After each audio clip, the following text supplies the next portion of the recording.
తిరుపతి వెంకటేశ్వర స్వామి లడ్డూ ప్రసాదానికి సంబంధించి దేశవ్యాప్తంగా చర్చ జరుగుతుంది. ఈ అంశం సుప్రీంకోర్టు పరిధిలోకి కూడా వెళ్ళింది. ఇదే అంశంపై మాట్లాడడానికి మనతో పాటు స్టూడియోలో ఉన్నారు తెలుగుదేశం పార్టీ సీనియర్ నాయకులు, తెలుగుదేశం పార్టీ రాష్ట్ర ప్రధాన కార్యదర్శి జీవీజీ నాయుడు గారు. సార్ నమస్తే. జై తెలుగుదేశం. జై తెలుగుదేశం. ఎలా ఉన్నారు సార్? నేను ఎప్పుడు బాగుంటా. Thank you so much. Yes ఖచ్చితంగా. ఎట్లా చూడవచ్చు సార్ ఈ తిరుమల తిరుపతి వెంకటేశ్వర స్వామి ప్రసాదానికి సంబంధించి? ఎందుకంటే దాదాపు 100 కోట్ల మంది మనోభావాలకు సంబంధించిన విషయము, చాలా పవిత్రమైంది. మనం తిరుపతికి వెళ్ళి వస్తే ఆ కొంచెం ప్రసాదంలో కొన్ని అటుకులు ఇంకోటి ఇవి కలిపి ఎవరికైనా మిత్రులకు బంధువులకు పెడితే కళ్ళకు అద్దుకొని తినేటువంటి పరిస్థితి. అట్లాంటి ప్రసాదంలో యానిమల్ ఫ్యాట్ కలపడం అనేది ఘోర అపచారం కదా. ఇక్కడండి ఫస్ట్ బేసిక్ ఏంటంటే, క్రిస్టియన్స్కి ఎట్లయితే వాటికన్ సిటీ, ముస్లిమ్స్కి మక్కా ఎట్లనో అట్లా హిందువులకి తిరుమల తిరుపతి దేవస్థానం. ఈ ఇంత పవిత్రమైన ప్లేస్లో ఏది జరుగుతున్నా ఏది చేస్తున్నా కూడా చాలా జాగ్రత్తగా వ్యవహరించాలి. కామన్ సెన్స్ ఏంటంటే, మార్కెట్లో నెయ్యి 900 నుంచి 1200 వరకు జనరల్గా మార్కెట్ వాల్యూ. 100% ప్యూరిటీ ఉన్న ఆ రేట్కి అమ్ముతారు. ఎవరో మీకు 300 రూపీస్కి సప్లై చేస్తున్నారంటే మీరు అది యాక్సెప్ట్ చేసి మీరు తీసుకొని, అది శ్రీవారి లడ్డు అనేది వరల్డ్ ఫేమస్ ప్రసాదం. అది శ్రీవారి అలాంటి దానికి వాడే ప్రతి ఇంగ్రీడియంట్ అయినా కూడా చాలా కేర్ఫుల్ గా జాగ్రత్తగా చేయాలా. అలాంటిది చేసిందంటే దీన్ని నెగ్లిజెన్స్ అన్నారు, దీన్ని క్రిమినల్ నెగ్లిజెన్స్ అంటారు. దీని వెనుక ఏదో కుట్ర ఉంటుంది. లేకపోతే ఎవ్వరు కూడా ఇంత డిస్హానెస్ట్ గా ఇంత ఇట్లాంటి విషయాల్లో ఎవరు కూడా ఇట్లా ప్రవర్తించరు. ఇదేంటో హిందూ ధర్మాన్నే నాశనం చేయాలి అనే ప్రయత్నంతో చేసింది అని మాకు అనిపిస్తుంది. ఇప్పుడు ఇంతకుముందు కూడా చాలా చాలా అలిగేషన్స్ వచ్చాయి. తిరుమల తిరుపతి దేవస్థానమే కాదు, శ్రీశైలం కాదు, ఎక్కడైనా కూడా నాన్ హిందూస్ ని కూడా అపాయింట్ చేస్తున్నారు అని. అది యాక్చువల్గా తప్పు కాదండి. ఓకే ఫైన్, వాళ్ళకి లోపల పూజలకి వాళ్ళకి సంబంధం ఉండదు కాబట్టి ఏదైనా వేరే పోస్టులకి వాళ్ళు చేస్తా, డెమోక్రటిక్ కంట్రీ కాబట్టి అందరికి అవకాశం ఇవ్వాలా, చేస్తారు. కానీ ఏదైతే ప్రసాదం అనేది ఏదైతే మనం తయారు చేసి అందరికి ఇస్తున్నామో అది స్వయంగా దేవుడే మా చేతిలో పెట్టినట్టు ఫీల్ అవుతారు. అలాంటి ప్రసాదాన్ని వీళ్ళు అడల్టరేషన్ కి గురి చేసి కొన్ని 100 కోట్ల హిందువులకి, ప్రపంచ వ్యాప్తంగా ఉన్నటువంటి హిందువులకి మనోభావనను దెబ్బతీయటం అనేది it is purely conspiracy and criminal negligence on their part. ఏదంటే హిందూ ధర్మాన్ని దెబ్బతీయాలనే ప్రయత్నం తప్ప మేము దీన్ని వేరే కోణంలో చూడడం లేదు. అంటే అక్కడ పాలకులకు కానీ, టీటీడీ అధికారులకు కానీ, టీటీడీకి సంబంధించిన ఉద్యోగులకు కానీ వెంకటేశ్వర స్వామి అంటే భయం లేదా, మాకేం కాదు, మమ్మల్ని ఏం చేయడం అన్నటువంటి ధీమాన ఎట్లా చూడొచ్చు? ఈ విషయంలో ఇంతకుముందు ఒక పబ్లిక్ లో ఒక ఆయన ఉండేవాడండి, ఒక ఇన్ఫ్లుయెన్సర్, కత్తి మహేష్ అని, గుర్తుందా? అవును. కత్తి మహేష్ అనే మనిషి ప్రతిసారి కూడా విమర్శించేవాడు హిందూ దేవుళ్ళని, దేవతలని. అప్పుడు చిన్నప్పుడు మనకు చెప్పేవాళ్ళు దేవుళ్ళని ఏమన్నా తప్పుగా మాట్లాడితే కళ్ళు పోతాయని. అవును. అదే కత్తి మహేష్ కి అదే జరిగింది. యాక్సిడెంట్ లో ఆయన కళ్ళు పోయి తర్వాత ఆయన చనిపోవడం జరిగింది. సో దేవుడు ఎట్లయినా కూడా మీకు చేస్తాడు, తప్పదు అది ఇంకా. కానీ ఇప్పుడు మీకు ఆంధ్రప్రదేశ్ అప్పుడు head of Andhra Pradesh YS Jaganmohan Reddy is a proclaimed Christian. 100%. He follows Christian religion. Very good. ఆయన రిలీజియన్ ఆయన ఇష్టం. అవును. కానీ ఆయన ప్రతి దేవాలయంలో ఇంటర్ఫియర్ అయ్యి అక్కడ అగమ శాస్త్రాలకి విరుద్ధంగా ప్రవర్తించి వాళ్ళని అపాయింట్ చేసి ఆ ప్రొసీజర్లని, ఆ స్పిరిచువాలిటీనే తప్పుదో పట్టించే ప్రయత్నం ఆయన చాలా చేశారు. ఇప్పుడు వాళ్ళు చెప్పొచ్చు అది కాదు, మేము ఇలా చేయలేదు, అది కాదని they can give a lot of excuses. కానీ ఇది మాత్రం ఇట్స్ అన్ అన్పార్డనబుల్ సిన్. దీనికి స్ట్రాంగ్ యాక్షన్ తీసుకోవాలా. ఇది it is not limited to only Andhra Pradesh. ఎక్కడైనా కూడా ఏ ధర్మాన్ని రక్షించే బాధ్యత అక్కడ పాలకులది, సెంట్రల్ గవర్నమెంట్. ఒక స్ట్రాంగ్ లెజిస్లేషన్ తెచ్చి ఏ రిలీజియస్ యాక్టివిటీస్ లో వేరే రిలీజియన్ వాళ్ళు ఇన్వాల్వ్ కాకుండా దాన్ని భ్రష్టు పట్టకుండా చేయాల్సిన బాధ్యత సెంట్రల్ గవర్నమెంట్.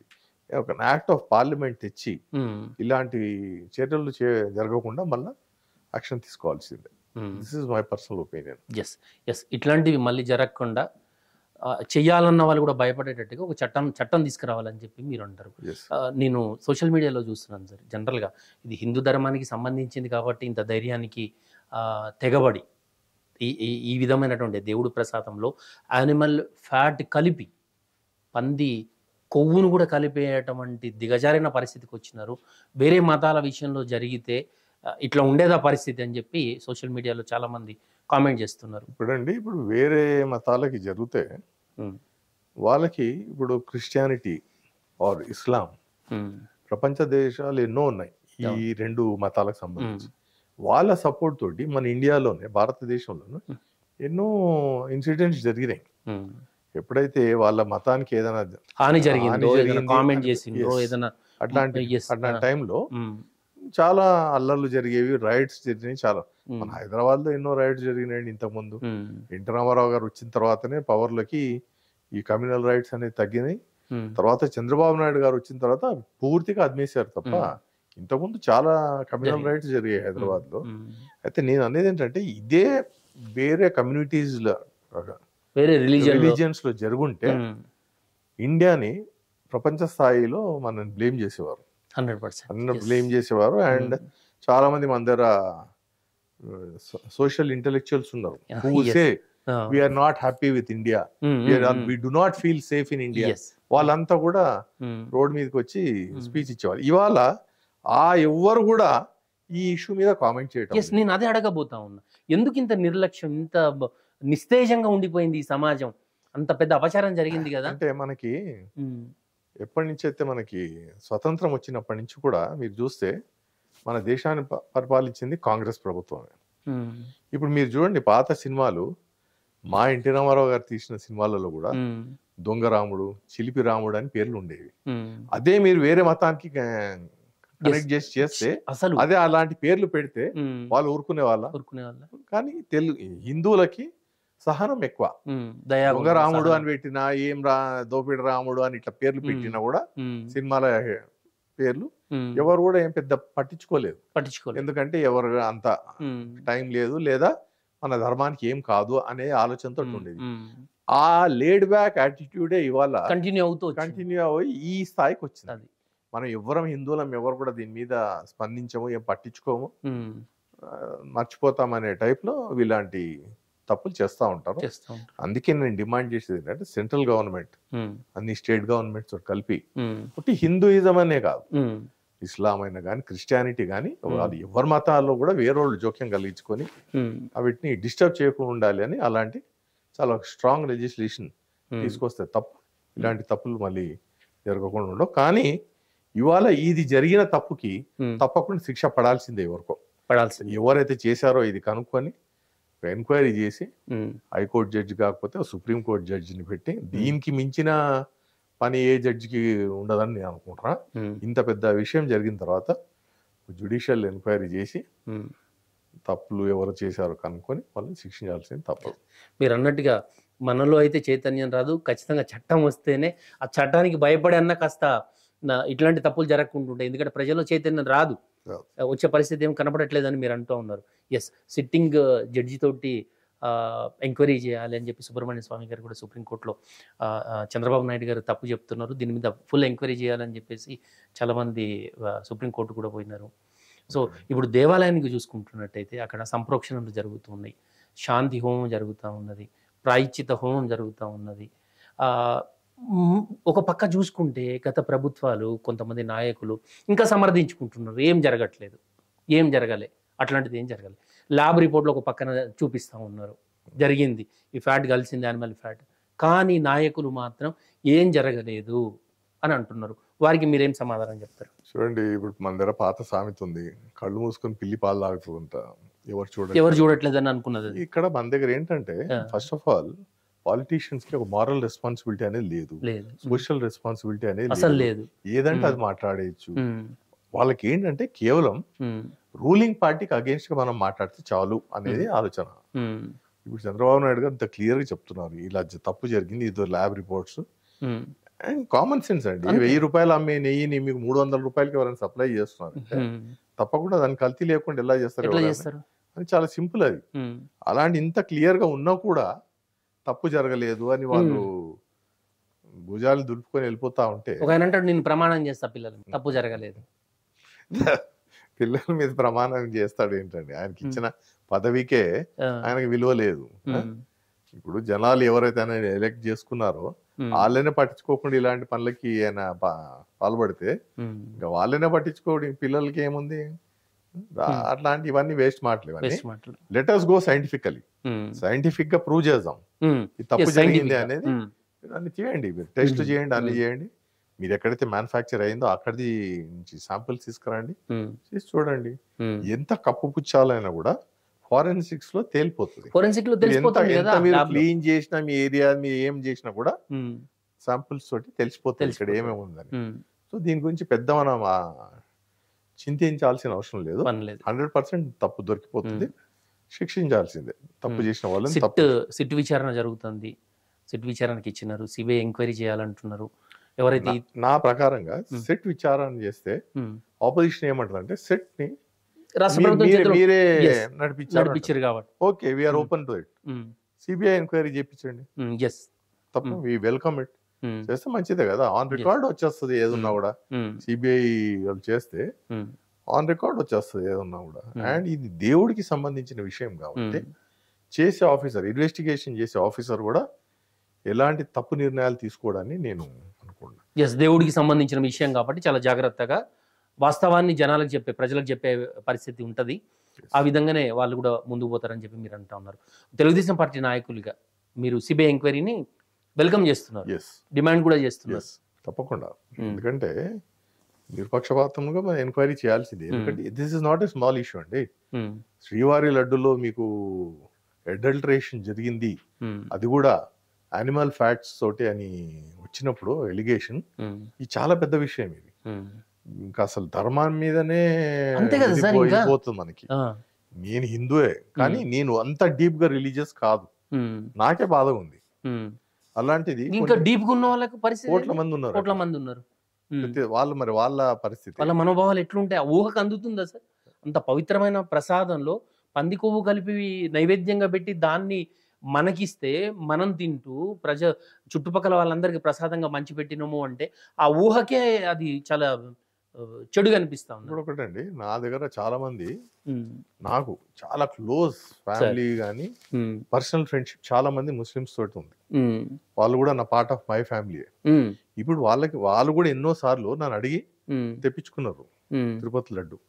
ఇప్పుడు దాంట్లో తిరుపతి లడ్డులో animal fat, pig fat, beef tallow, తర్వాత ఫిష్ ఆయిల్ ఇవన్నీ కలిపారంటే మరి వాళ్ళు ఎంత బాధపడాలా?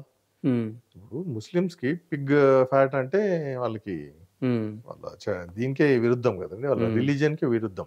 అలాంటిది మనం తీసుకెళ్లి ప్రసాదం వాళ్ళకి ఇచ్చి వాళ్ళతోటి పిగ్ ఫ్యాట్ తినిపించడం అనేది ఎంత 10% తింటారా ముస్లిమ్స్ లలో మన ప్రసాదాన్ని? చాలా మంది అడుగుతారు. Everybody likes it. అదొక స్పెషల్ ఫీలింగ్ లో ఉంటాం. ఎట్లయితే మనకి మక్కా నుంచి వాటర్ ఎట్లయితే తెచ్చిస్తారు మనకి, అదే విధానంగా మన దగ్గర కూడా చాలా మంది తిరుపతి లడ్డుని తెప్పియండి మా కోసం అని అడుగుతారు. సో ఈ తిరుపతి లడ్డు, శ్రీవారి లడ్డు అనేది it crosses all boundaries. It is not limited only to Hindus, it's universally accepted పవిత్రమైన ప్రసాదం అని. అలాంటి దాన్ని చేయటం అనేది 100% తీవ్రంగా మేము ఖండిస్తున్నాం. సరే, అయితే ఇది కూడా వినపడతా ఉంది మనకు. తిరుమల తిరుపతి దేవస్థానానికి సంబంధించి భక్తులు కోట్ల రూపాయల ఆదాయం వస్తుంది హుండీ నుంచి. భక్తులు కూడా ఏం చేస్తున్నారంటే, ఏదో మేము ఒక మొక్కు మొక్కిన ఆపద మొక్కుల వాడు, వడ్డీ కాసుల వాడు, ఆ మొక్క ఆ గండ నుంచి బయటపడ్డ తర్వాత లేదా ఆ ఉద్యోగం ఆ మొక్కు తీరిన తర్వాత హుండీలో డబ్బులు వేసేస్తున్నాం వచ్చేస్తున్నాం. అట్లా కాకుండా తిరుమల తిరుపతిలో ఏం జరుగుతూ ఉంది, మనం వేసిన డబ్బులు ఎటుపోతూ ఉంది, అక్కడ ఉండే ప్రసాదం ఎట్లుంది, క్యూ లైన్లో పరిస్థితి ఎట్లా ఉంది, అక్కడ సౌకర్యాలు ఏమున్నాయి, ఇవన్నీ కూడా మీరు చూస్తూ ఉండండి. తప్పు జరిగితే నిలదీయండి అని చెప్పి కూడా మనకు సోషల్ మీడియాలో ఇట్లాంటి కామెంట్స్ వస్తూ ఉన్నాయి. అవేర్నెస్కి సంబంధించినటువంటి విషయాలు చెప్తా ఉన్నారు. ఎట్లా చూద్దామంటారు వీటిని? కరప్షన్ ఇస్ దేర్ ఎవ్రీవేర్ అండి. ఇప్పుడు నాట్ ఓన్లీ మన తిరుమల తిరుపతి దేవస్థానమే కాదు, వరల్డ్ మీరు ఏ రిలీజియస్ టాప్ ప్లేస్ చూసినా కూడా ప్రతి దగ్గర ఏదో రకమైన ఏదో విధానమైన కరప్షన్ అనేది ఉంటుంది. ఇది జనరల్గా హ్యూమన్ నేచరే అది. ఎక్కడైనా కొద్దిగా డబ్బులు కనిపిస్తే అదేంటో కానీ మన చేతికి ఒక స్పెషల్ గమ్ వచ్చేస్తుంది. ఆ డబ్బులు మీద చేయబెట్టగానే ఆ డబ్బులు చేతులకి. అలా హ్యూమన్ నేచరే అది. నేచర్ అది. దాని ఇంత డీప్ గా వెళ్ళి మనం అంత చేంజ్ ఈ మధ్య కాలంలో తెస్తామని నేను అనుకోను. కానీ నాకు అపూర్వమైన నమ్మకం మా నాయకుడి మీద. చంద్రబాబు నాయుడు గారు తలుచుకుంటే ఏదైనా చేయగలుగుతారనేది నాకు గట్టి నమ్మకం. ఆయన మాత్రం తిరుమల తిరుపతి దేవస్థానాన్ని మొత్తం తీర్చిదిద్ది మళ్ళీ దాని పవిత్రత కాపాడతారని నాకు గట్టి నమ్మకం. దాని మీదే నేను చంద్రబాబు నాయుడు గారి పైన సుబ్రహ్మణ్య స్వామి గారు మాజీ రాజ్యసభ సభ్యులు ఇది సరైన కామెంట్ కాదేమో చంద్రబాబు నాయుడు గారు చేసింది, దీని మీద పూర్తి ఎంక్వైరీ చేయాలి అని చెప్పి ఆయన ఒక పిల్ వేసినట్టుగా తెలిసింది. మీ అందరూ తెలుసండి సుబ్రహ్మణ్య స్వామి ఈజ్ లూజ్ క్యానన్. ఇంగ్లీష్ లో ఇలాంటి వాళ్ళని లూజ్ క్యానన్ అంటారు. పూర్తి తెలుగు అర్థం సార్? అంటే తెలుగు మీనింగ్ ఏంటంటే ఈ తుపాకీ ఎటుపక్క ఎటువైపు పేలుతుందో వాళ్ళకే తెలియదు. వీళ్ళందరూ కూడా ఏంటంటే ఆల్వేస్ మేము ఫోకల్ పాయింట్ లో ఉండాలా, న్యూస్ లో ఉండాలా, మేము ప్రతి దాంట్లో కూడా వచ్చి అట్లాంటి ప్రాక్టీస్ ఇదేనంటారా? అంతే తప్పే, దాని తప్పేముంది చెప్పండి. ఇప్పుడు Subrahmanya Swamy fag end of his career. ఇంకెక్కువ రోజులు ఆయన పాలిటిక్స్ లో ఉంటాడని నేను అనుకోను, వయసు వచ్చేసింది కదా. అలాంటిది ఈ విషయంలో చంద్రబాబు నాయుడు పైన విమర్శలు చేయటం అనేది కరెక్ట్ కాదు. You ask for judicial enquiry, అది మేము యాక్సెప్ట్ చేస్తాం, న్యాయబద్ధంగా ఉంటది. మీరు ఆయన మీద ఒక అలిగేషన్ పెట్టడం అనేది కరెక్ట్ కాదు. సరే, ఈయన పొన్నవోలు సుధాకర్ రెడ్డి ఒక డిమాండ్ ఆయనది కూడా కనిపిస్తూ ఉన్నది. పంది కొవ్వు వచ్చి దాదాపుగా 1,400 రూపాయలు ఉంటుంది, అట్లాంటిది మీరు 450 రూపాయలు అని అంటా ఉన్నారు. 320 రూపాయల నెయ్యిలో అంత ఖరీదైన పంది కొవ్వు ఎట్లా కలుపుతారు అని చెప్పి ఆయన కొత్త వర్షన్ చెప్తున్నాడు. 1,400 అయిద్దంట పంది కొవ్వు కిలో. నాకు ఆ సబ్జెక్ట్ మీద పెద్ద నాలెడ్జ్ లేదండి. కానీ నేను ఒకటి ఏంటంటే పంది కొవ్వు ఉండొచ్చు, ఏదైనా ఉండొచ్చు, కానీ నేను నా సింపుల్ ఒకటే నా లాజిక్ ఏంటంటే 1000 రూపాయలకి అమ్ముడు పోయే కౌగి 300కి మీకు ఎలా సప్లై చేసి అంటే ఏదో అడల్టరేషన్ చేసింది కదా. మీ దాంట్లో యానిమల్ ఫ్యాట్ కలిపారా, వెజిటబుల్ ఆయిల్స్ కలిపారా, లేకపోతే ఇంకేదో చేశారా అనేది ఇట్స్ డిఫరెంట్ ఇష్యూ. అవును, బట్ యాక్సెప్టింగ్ దట్ అడల్టరేషన్ అనేది జరిగింది, కల్తీ అనేది జరిగింది. దేశవ్యాప్తంగా హిందూ దేవాలయాలకు సంబంధించి, సనాతన ధర్మానికి సంబంధించి ఒక వ్యవస్థను ఏర్పాటు చేయాలి. ఆ వ్యవస్థ ద్వారానే ఈ హిందూ దేవాలయాల మీద వచ్చే ఆదాయం కావచ్చు, వాటిని వాడే పరిస్థితి కావచ్చు, ఇవన్నీ కూడా ఒక వ్యవస్థను తయారు చేసి దాని ద్వారానే హిందూ ధర్మంని ముందుకు తీసుకొని వెళ్ళాలి. అప్పుడు మాత్రం ఇలాంటివి జరగవు అని చెప్పి ఒక మంచి సూచన చేసినారు. దేశవ్యాప్తంగా మంచి అప్లాజ్ వస్తూ ఉంది, చాలా మంది సమర్థిస్తూ ఉన్నారు. మంచిదండి, ఇట్స్ గుడ్ థాట్. ఇలాంటి ఆలోచనలు వస్తే చాలా మంచిది.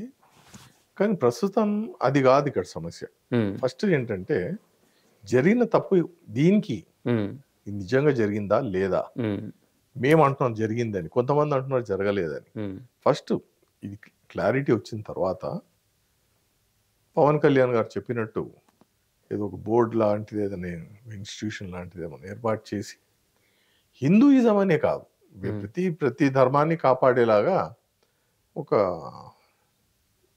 యాక్టివిటీ చేసి ఒక కమ్యూనిటీ, ఒక రిలీజియన్ ఇంకొక రిలీజియన్ ఇంటర్ఫియర్ కాకుండా, ఈ ఫోర్స్డ్ కన్వర్షన్స్ కాకుండా, ఏదైతే ఇప్పుడు జరిగే చర్చ ఏంటంటే భారతదేశంలో ఎక్కువ పర్సంటేజ్ క్రిస్టియానిటీకి కన్వర్ట్ చేస్తున్నారు హిందువులని అని, ఏదో మానిటరీ బెనిఫిట్ ఇచ్చి, ఏదో వేరే టైప్ ఆఫ్ ఇండ్యూస్మెంట్స్ ఇచ్చి వాళ్ళని కన్వర్ట్ చేస్తున్నారు అనేది ఒక చర్చ.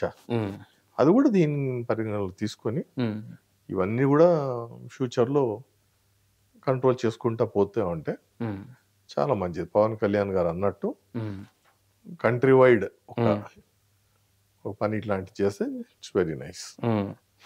వైవి సుబ్బారెడ్డి గారు కూడా సుప్రీంకోర్టు తలుపు తట్టడం జరిగింది. దీని మీద పూర్తిగా విచారణ జరపండి అని చెప్పి మీరు అన్నారు విచారణలో ఏదైనా మంచా చెడా అసలు ఏం జరిగింది అనేది విచారణలో తెలుస్తుంది అని చెప్పి మీరు ఇందాక అన్నారు. వైవి సుబ్బారెడ్డి గారు కూడా హైకోర్టు అదేవిధంగా సుప్రీంకోర్టు తలుపు కూడా తట్టినారు. వాళ్ళు కూడా ఒక పిటిషన్ వేసినట్టుగా తెలిసింది. వాస్తవాన్ని జనాలకు చెప్పాలి అని చెప్పేసి. ఖచ్చితంగా మీరు అన్నట్టుగా ఈ చట్టాలు కావచ్చు, కోర్టులు ఇవన్నీ ఎటువంటి శిక్ష విధించినా కాస్త సమయం పట్టినా దేవుడు మాత్రం ఖచ్చితంగా ఇంతటి పెద్ద అపచారానికి పాల్పడినటువంటి వాళ్ళు కావచ్చు, ఎంకరేజ్ చేసినటువంటి వాళ్ళు కావచ్చు, చూస్తూ కూర్చున్నటువంటి వాళ్ళు కావచ్చు, వాళ్ళందరినీ దేవుడు ఖచ్చితంగా 200% వాళ్ళకు శిక్ష పడుతుంది అని చెప్పి చాలామంది హిందువులు ఇప్పుడు చరిత్ర చెప్తుందండి. ఎప్పుడైతే దేవుళ్ళని ఎవరైనా శంకించి వాళ్ళని ఛాలెంజ్ చేస్తే వాళ్ళకి పట్టిన గతి ఏంటనేది మనం చూస్తూ ఉన్నాం. నాట్ జస్ట్ ఈ కలియుగం అనేది కాదు. మీరు పాత పురాణాలు కానీ చరిత్ర చూస్తే ఎంతో మంది రాజులు ఎవరు మిగల్ల దేవుళ్ళతో హిరణ్యకశిపుడు ఇట్లాంటి చాలా మంది ఉన్నారు. దేవుళ్ళని ఛాలెంజ్ చేసి మట్టిలో కలిసిపోయిన వారు. ఇదే విధానంగా ఇప్పుడు వైఎస్ఆర్సీపీ వాళ్ళు ఇదేమైనా చేసి ఉంటే వాళ్ళు కూడా అదే గతి పడుతుంది. మనం గట్టిగా ఏం కష్టపడాల్సిన అవసరం లేదు. దేవుడు ఉన్నాడు.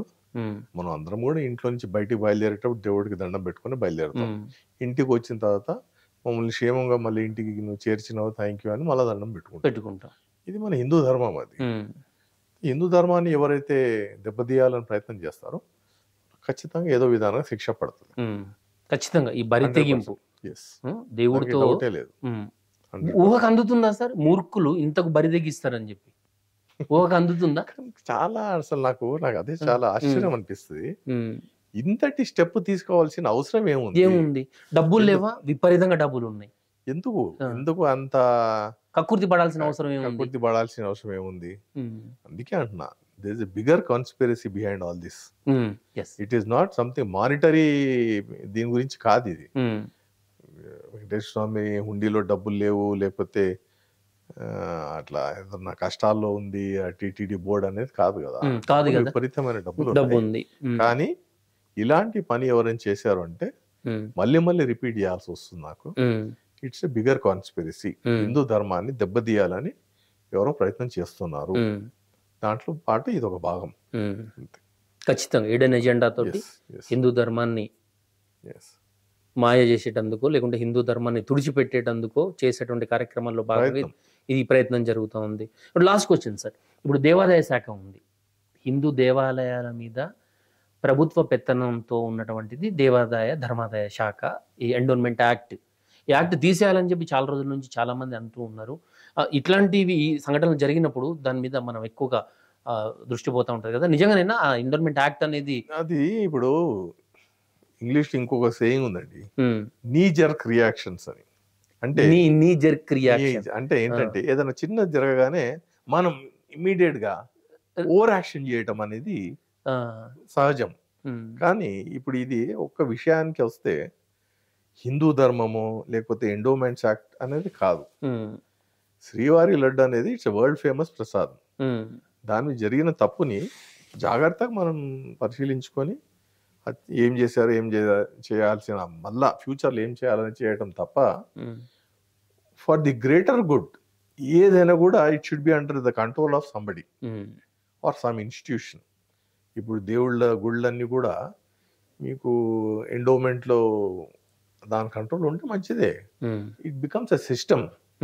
దాన్ని అన్ని స్ట్రీమ్ లైన్ చేసి ఇక్కడ జరిగిన తప్పు అక్కడ జరగద్దు.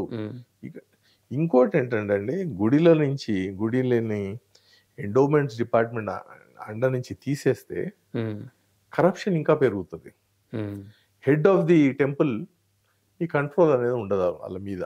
ఏమైనా జరగచ్చు. అప్పుడు ఇంత కంట్రోల్ ఉన్నప్పుడే ఒక గవర్నమెంట్ వాళ్ళు మంచిగా ఇంత బాగా చేశారంటే తప్పులు ఇంకా వేరే ఇండివిజువల్స్ చేతుల్లో ఉంటే ఇంకా మీరు ఊహించవచ్చు జరిగే విషయాలు ఎలా ఉంటాయి అనేది. హిందువులకు సంబంధించినటువంటి దేవాదాయ శాఖలో ఎండోన్మెంట్లో అన్యమతస్థులు వస్తూ ఉన్నారు. తిరుపతి విషయంలో కావచ్చు, దేవాదాయ శాఖలో కావచ్చు, అన్యమతస్థులు ఉంటూ ఉన్నారు. అందుకనే ఇన్ని ఇబ్బందులు జరుగుతూ ఉన్నాయి.